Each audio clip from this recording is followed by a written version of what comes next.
detalhada.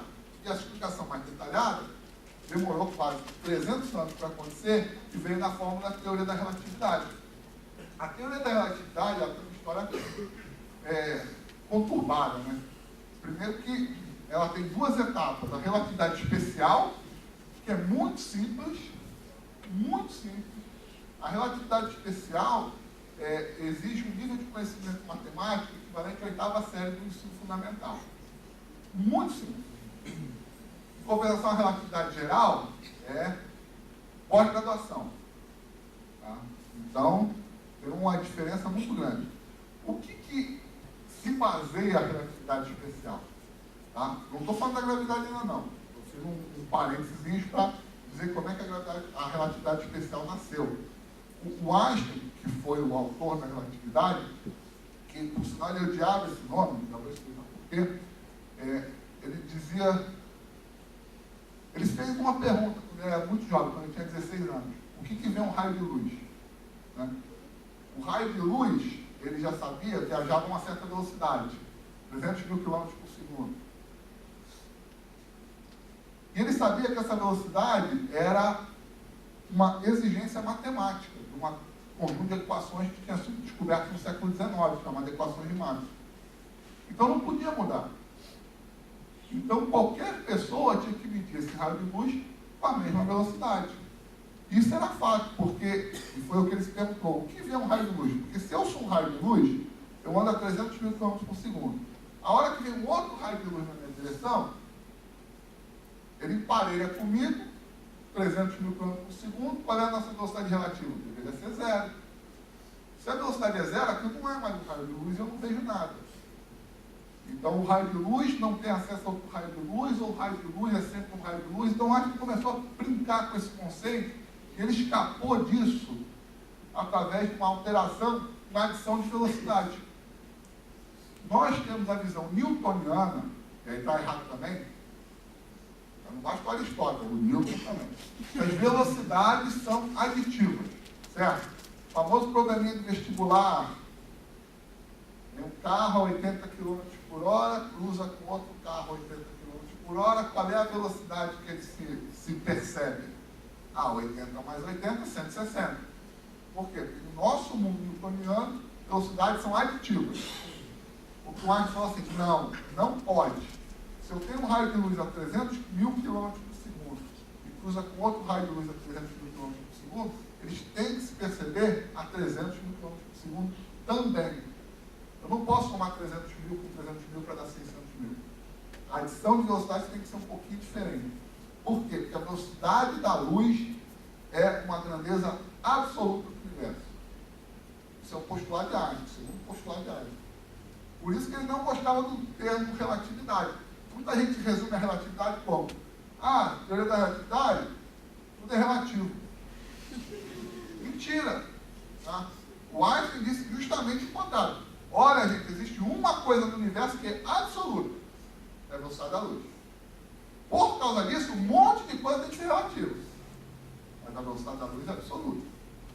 Eu tenho uma experiência, que acho que agora você vai ter que explicar, porque tem que ficar lá no filme. Isso aqui foi a melhor exposição de teoria da relatividade que nunca foi feita. Tá? A gente ia fazer lá no planetário, mas infelizmente não deu tempo de sair a tempo do centenário, né, de 1905 para 2005. Então ficou só no papel mesmo, só no plano. Clica nesse aqui de baixo também, por favor, Pedro. É outro filme. Isso.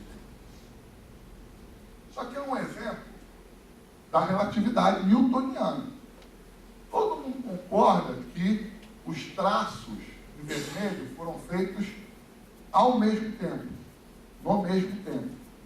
Só que o vermelho que ficou naquele vídeo grande é muito maior que o vermelho que ficou nesse vídeo pequeno, concorda?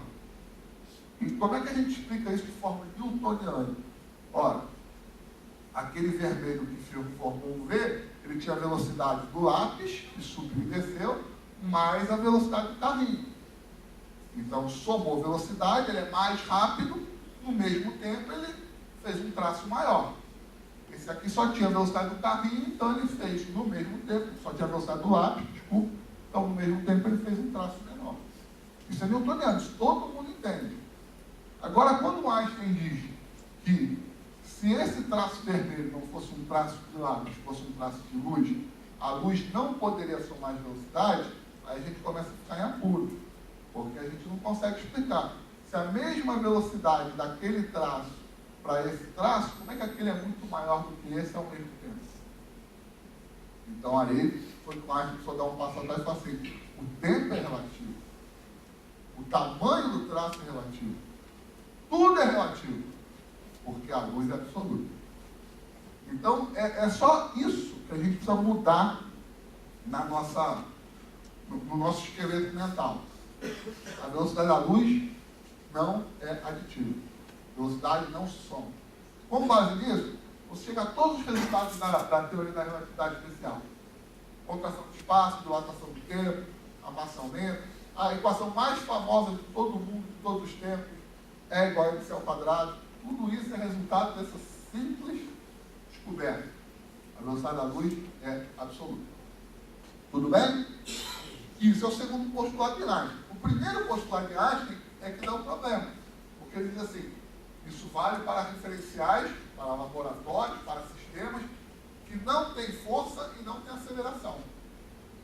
Ele falou, tudo bem, Einstein, legal, mas olha só, eu vivo num planeta que tem força da gravidade.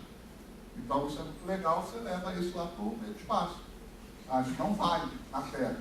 Ah, não, eu vou consertar. Não se preocupa que eu vou fazer um adendo à minha teoria e a gente vai chegar lá. E esse adendo demorou 10 anos para ser feito. A relatividade especial, a relatividade geral. E é por isso que eu ponho sempre o Einstein um pouquinho abaixo do Newton. Porque a hora que ele precisou mesmo da matemática pesada, o Einstein pediu arrego. O Newton inventou o cálculo. O Einstein pediu arrego. Para a sorte dele, toda a matemática que ele precisava já tinha sido inventada no século XIX, ele não conhecia. Mas quando ele foi apresentada a matemática, a geometria neurocristã, ele só se poxa, era isso que eu realmente precisava. E aí continuou. Bom, só para resumir o que vocês tiveram que fazer prova disso. O que é a relatividade especial? Limite máximo de 300 micrômetros por segundo. Tá? Com base nisso, vocês deduzem todo o resto, matemática da oitava série. Prometo para vocês. Tá? E o Einstein, nas idas e vindas para matar a relatividade, trazer as acelerações para a relatividade especial, chegou em 1911 o que ele chama do pensamento mais feliz da vida dele, que é o princípio da equivalência. Geralmente mostrado em termos de dois elevadores, um elevador está parado na Terra, outro elevador está acelerando pelo espaço vazio. Aqui eu acho que é mais interessante a gente falar a frase do Einstein. Uma pessoa em queda livre não sente o próprio peso. Esse é o pensamento mais feliz da vida do Einstein. Eu não sei se vocês já tiveram essa experiência.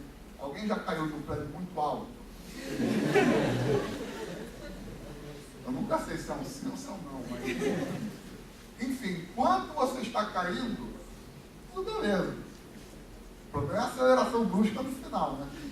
Mas enquanto você está caindo... Alguém já saltou de paraquedas, né? Não. Recomendo. Enquanto você está caindo, você não sente para você. Eu estou voando, é uma maravilha. E o Einstein traduziu isso de forma física, dizendo uma aceleração para baixo equivale a um campo gravitacional para cima. Então, se você quiser fazer a soma vetorial, desculpa os que não são físicos, se você quiser fazer a soma vetorial das forças, você tem a gravidade para baixo, que é a Terra. Ao mesmo tempo, você tem a aceleração para baixo, que vale como se fosse uma gravidade para cima. Então, a gravidade para cima cancela a gravidade para baixo e a pessoa, enquanto estiver caindo, não sente o próprio peso.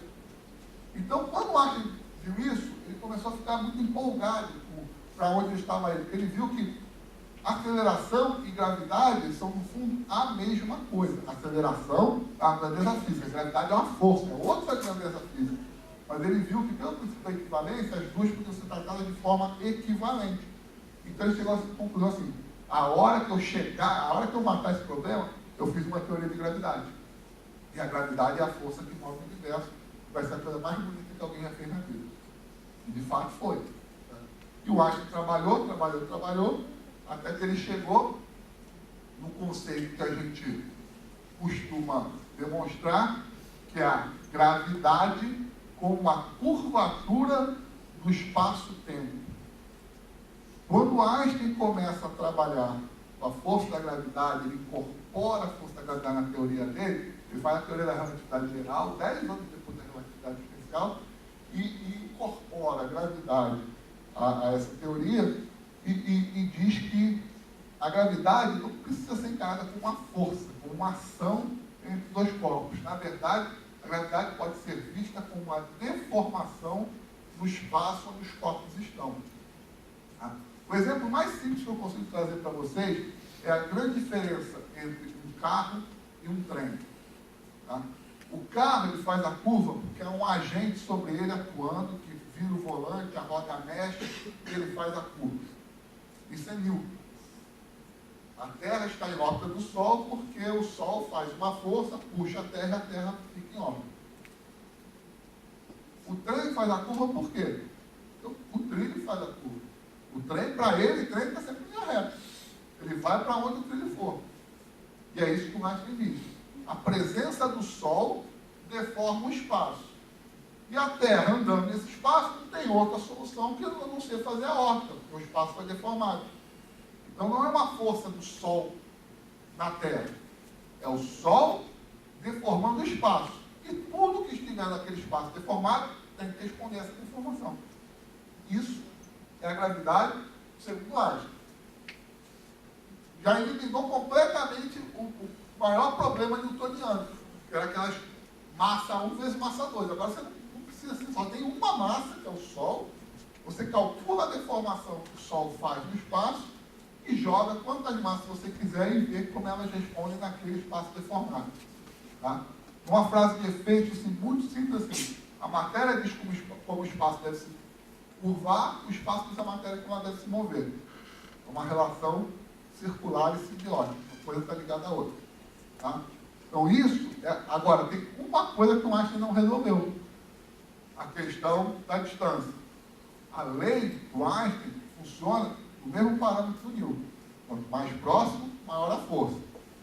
E na hipótese da distância zero, essa deformação deveria ser infinita. Então isso é um problema, isso é um embaraço.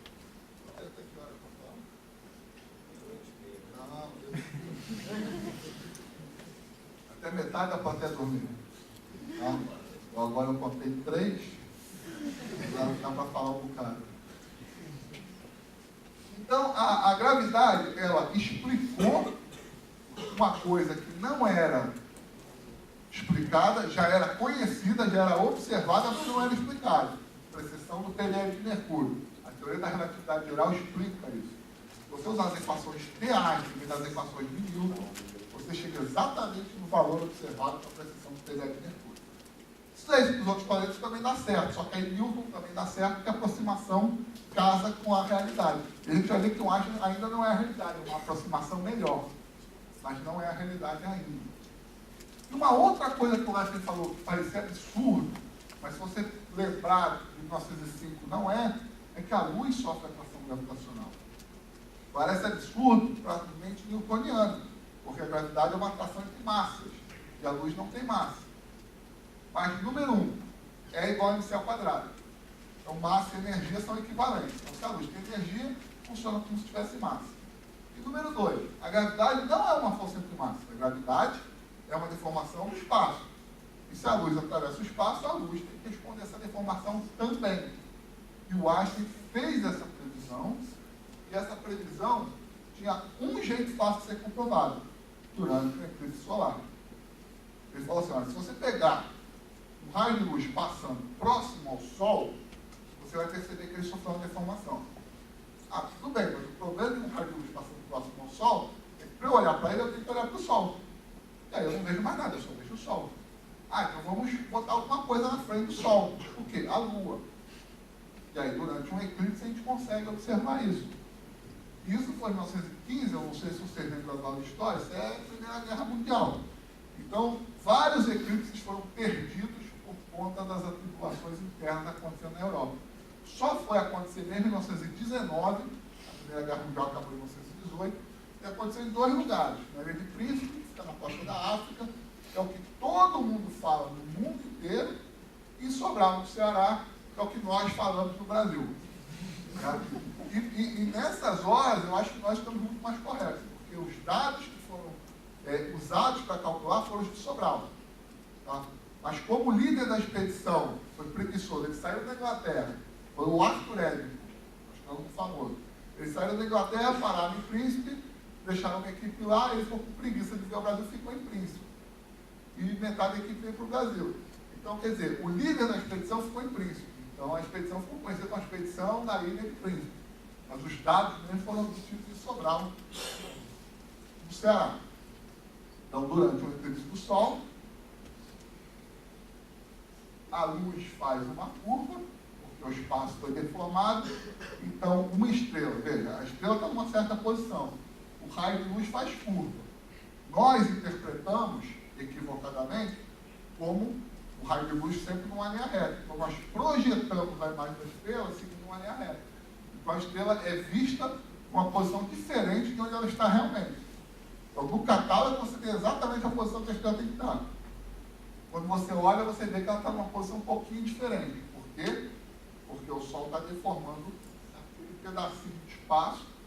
Passa aqui perto, a deformação é mais intensa. Quanto mais próximo do Sol, maior a deformação. Então, isso foi comprovado. O Einstein diz a lenda, isso é mentira, mas é uma frase. O Einstein tem várias frases boas, né? Mas acordaram ele de madrugada, né, para dizer que tinha sido comprovado a teoria dele.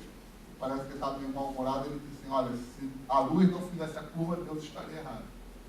Tá? Mas ele não falou isso, não, ele era mais respeitoso que isso. Tem outras frases muito melhores que o Einstein. Mas isso é uma prova da teoria da relatividade. E o que eu digo, teoria, vocês, a maioria aqui está estudando para ser científica, para ser física. Tem que entender muito bem o que é uma teoria. Teoria é algo que foi comprovado. Nada me irrita mais quando alguém fala assim, mas isso é só uma teoria. Eu falei, que bom, né? Porque já foi comprovado. Hipótese é uma ideia. Se for comprovado, é uma teoria. Tá? Não estou dizendo que é uma teoria completa, que explica tudo. Mas aquilo que ela explica corretamente. Ok? Agora, para dizer qual é o grande problema da gravidade, eu tenho que dar um passinho atrás e levar vocês para um mundo muito pequeno. A fazer um interlúdio quântico. Eu penso assim, como eu vou falar de mecânica quântica em 3 minutos e meio? Realmente dura um semestre inteiro, ou um ano, mas enfim. Por que a gente tem que fazer essa pausa? Porque o maior problema da gravidade hoje é a questão das distâncias pequenas, as distâncias que se aproximam do zero, onde ou a força newtoniana ou a deformação de Einstein estão indo para o infinito. E a gente não gosta do infinito. Quem gosta de infinito é matemática. Físico não gosta de infinito. Dá medo. Tá? Então, a gente tem que estudar um pouquinho de mecânica quântica. E a mecânica quântica, olha só, a relatividade, ela tem uma coisa que vocês precisam abrir mão na vida de vocês. As velocidades não se somam. Você abriu mão desse detalhezinho na vida de vocês, eu acho que é consequência. A mecânica quântica não. A mecânica quântica é Alice no País das Maravilhas. Depois do Expo. Total. Tá? O Niels Bohr, que é um dos fundadores da mecânica quântica, ele tinha uma frase que é assim, sintomática. Se você ouviu falar da mecânica quântica e entendeu, você não entendeu a mecânica quântica. Assim, se eu estou falando aqui, pô, faz sentido. Tem a equipe lá com a camisa de força, né, esperando, se identifica aí, porque assim, é difícil. E são duas coisas, assim, no fundo, mecânica quântica, vocês têm que abrir mão de duas coisas. Assim, primeira coisa, mecânica quântica, a primeira quantização. O que é a mecânica quântica? É entender que as coisas têm um mínimo indivisível. Você não pode pegar uma coisa e dividir ela para sempre. Tá? E a coisa mais natural do mundo é a radiação quântica. Vocês são quânticos. Eu vou perguntar para o Pedro daqui a pouco. Pedro, quantas pessoas você acha que vieram aqui hoje? Ele vai chegar para mim e falar assim, 147,38. Não pode. Pessoas são quânticas, são números inteiros. Então, isso é mecânica quântica. Tudo no mundo tem que ser dividido por números inteiros. Então, você pega uma pessoa, vamos lá, pessoa não, porque vai doer. Você pega uma parede, você divide em tijolo.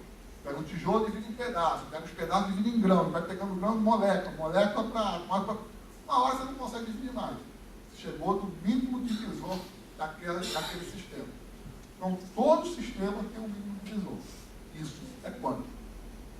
A outra coisa da mecânica quântica, a segunda quantização, é pior ainda. E essa é ruim mesmo. Mas funciona muito bem com as pessoas também. O observador afeta o observado. Tá? Com vocês, talvez não funcione, porque vocês são uma plateia, a elite de Rio Claro. Mas eu tenho uma filha de 3 anos, isso funciona muito bem com ela. Se ninguém está olhando, ela está tocando no azaralho. Chega alguém e olha. Fui eu? Exatamente assim que usar. Se ninguém olha, eles estão lá se divertindo adoidado. Aí você pega o seu microscópio de tunelamento eletrônico, ó, eu vi o átomo lá, tudo mentira. Tá? Ele só parou para tirar foto. Assim que você tirar o olho dali, ele vai fazer outra coisa. E isso é a coisa mais frustrante do mundo para alguém que quer descrever a realidade. É você saber que o simples fato de você estar atuando num objeto, esse objeto se comporta de uma maneira diferente do que ele se comporta. Isso a gente chama também, na física, do dilema do antropólogo. O antropólogo, falando aqui do Vilas Boas, o antropólogo, quando chega numa tribo de índio para estudar os hábitos, só o fato de ele estar lá já mudou tudo. Né? E é exatamente assim, só o fato de a gente olhar um sistema atômico já mudou tudo. Tá? Então, o melhor jeito de estudar os hábitos, diz que não está nem aí. Tem que pegar assim. Tá? Por exemplo, eu não sei se todo mundo vai conseguir ler. Isso aí é o Steve Harris. Steve Harris é um cartunista famoso que só faz piadas científicas. Eu vou ler para vocês, não sei se vocês vão entender. Eu já disse que existe a ver pelo que estou pagando. Quando a companhia elétrica disser se a luz é outra partícula, eu pago a conta. Porque realmente a gente não sabe, a luz pode ser uma onda eletromagnética? Pode. Mas também pode ser uma partícula, fóton. Se você preparar toda a sua experiência para provar que a luz é uma onda, você prova que a luz é uma onda. Mas se o seu colega do lado, no mesmo laboratório, fizer outra experiência para provar que a luz é uma partícula, ele prova que a luz é uma partícula. Ao mesmo tempo. Então a luz é onda ou partícula? Não é nada. Ela vai ser o que você olhar na hora e quiser ver. O observador afeta o observado. Tá? Isso é frustrante. Pior ainda, isso vale para a matéria também. Porque se vale para a luz, que é energia, e energia e massa são equivalentes, vale para a massa também. Então, se você fizer isso com o elétron, você prova que o elétron é uma partícula e você prova que o elétron é uma onda. Tá? Então, tem até uma história que eu acho bastante legal, que o Joseph Thomson, em 1897, descobriu o elétron. Ele ganhou o prêmio Nobel porque ele provou que o elétron era uma partícula menor que um átomo. E 30 anos depois, em 1927, o George Thomson, filho do Joseph Thomson, provou que o elétron era uma onda. E ganhou o prêmio Nobel também. Então você vê, o prêmio Nobel não é mais, também, né? Prova. Mas enfim, isso é uma coisa estranha.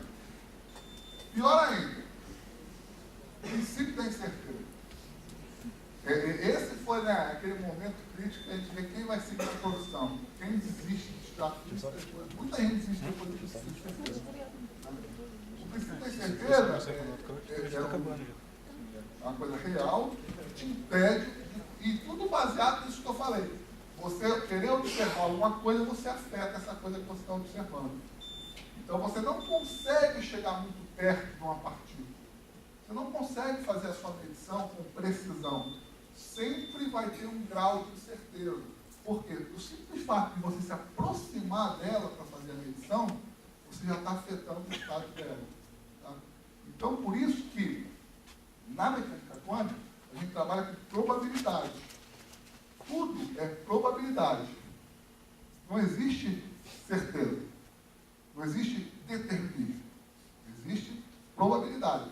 Nessa hora, isso eu estou falando aqui em 1926, 1927, o Einstein rompe com a mecânica quântica e fala uma frase bastante famosa: Deus não joga dados para o universo.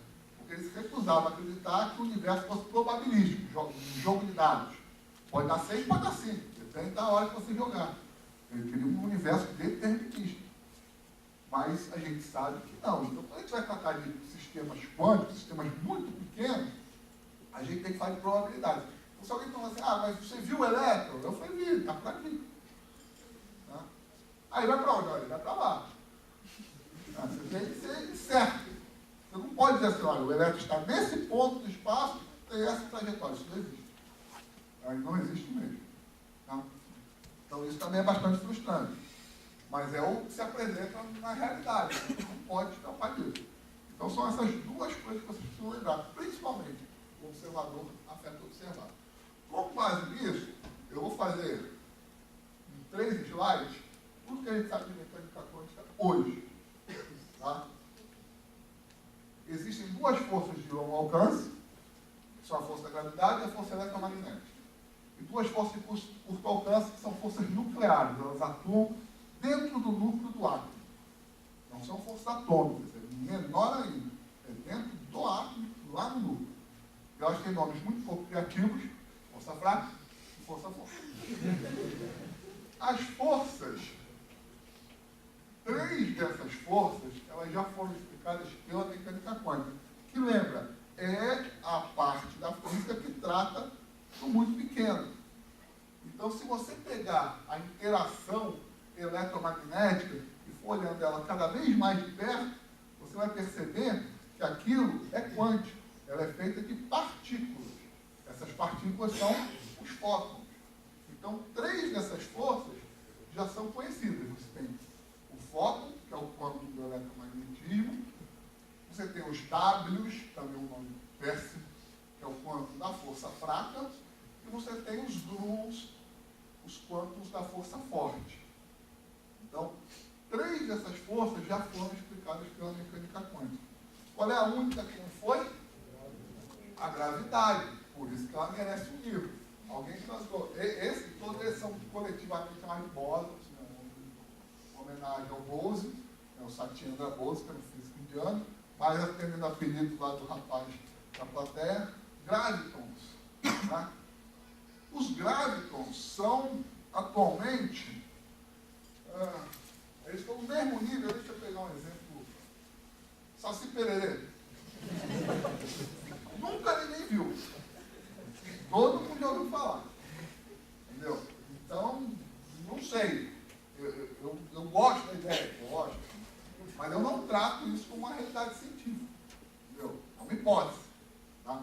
Então, há uma vontade muito grande, eu já vou falar sobre isso, de encontrar o quantum da força gravitacional. E mostrar que a força gravitacional é uma força que obedece à mecânica quântica e, portanto, ela é da mesma natureza das outras 3.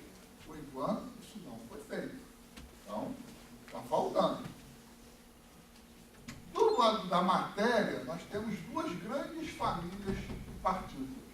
Partículas leves, as mais conhecidas, a mais conhecida é o elétron, tem também o neutrino, e partículas pesadas, que são os quarks. São partículas menores do que o próton, menores do que o nêutron. Tá? E por uma estranha coisa misteriosa do universo, cada elétron tem 3 tipos de elétron, 3 tipos de neutrino, 3 tipos de quark de um lado, 3 tipos de quark do outro. E essas famílias são os leptons, que são as partículas leves, e os átomos são as partículas pesadas. Tá? Então, isso é matéria. Junta tudo, são os férmions, em homenagem ao físico italiano chamado Enrico Fermi. E no final a gente tem isso. Né? 2 grandes famílias, os férmions e os bósons. Sabe? Isso é muito mais complicado do que eu estou falando para vocês. Claro, são um semestre inteiro. Isso são 40 anos de conhecimento.